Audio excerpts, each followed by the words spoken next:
Jim's interview from Monday night. This is not the goat. No, the goat thing was in his closing, not the interview. I'm talking with Bob Walker, one of the rescue crew on the site of the recent air crash that killed 6 passengers and 2 crew members. Bob, how did you feel when you had to pull those charred bodies from the wreckage of the burnt-out fuselage?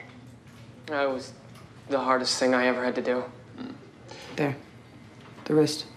What wrist? The wrist. How do you feel the rescue crew in the famous TWA crash out of New York would have felt with so many more bodies? Well, knowing how I felt, I feel they would have felt horrified.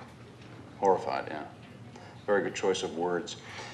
Bob, in the minute after the explosion until the plane hit the ground, what do you think went through those passengers' minds? How do you think they felt? Well, we believe the explosion killed everyone instantly, that no one had a chance to feel anything. There's the wrist again. But assuming they hadn't been killed instantly, how do you feel they would have felt on their way to the ground?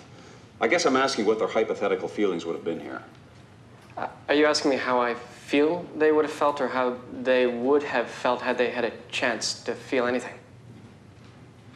That's a good point. I'm asking, how do you feel they would have felt if they had the time to feel? Hypothetically, how do I feel about how they hypothetically would have felt if they had the time to feel anything?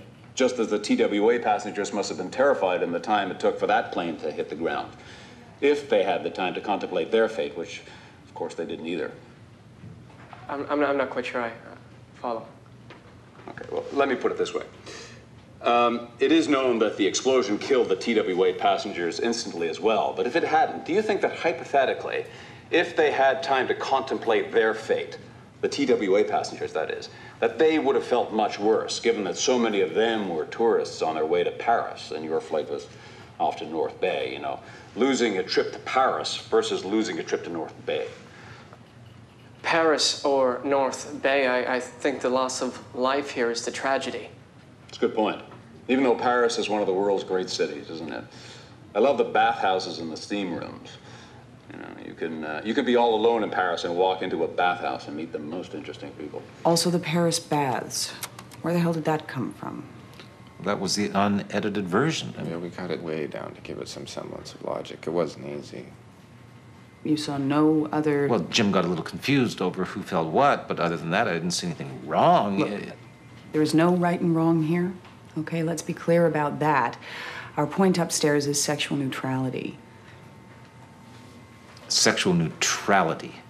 The limp wrist, the Paris baths. Whether Jim is gay or not is none of our business. However, these are signals that say to certain viewers, gay culture, and we would rather not have our anchor signaling anything, gay or straight, right? I'm surprised you didn't pick up on these signals, because our concern is that most heterosexuals would see them and get the wrong impression. What does that mean, most heterosexuals would see it? I saw, You said you didn't see. Well, I didn't see, I saw. Did you see? Oh, yeah, I saw. There were certain things I didn't see. Slow down, okay? I'm not drawing any conclusions about... Conclusions about my what? Well, I just said that I'm not drawing any conclusions. I don't think I should have to say what I'm not drawing conclusions about. I say, when a person says that they're not drawing any conclusions, if you're not drawing conclusions about something I said, I think I have a perfect right to understand and know what they're not drawing conclusions about? Yeah, just because I don't suspect that Jim is a homosexual, that doesn't make me a latent, you know... We just want you to talk to Jim about these signals. Oh, I'm going to talk to him about the signals. You're his boss. He likes you. Jim likes me?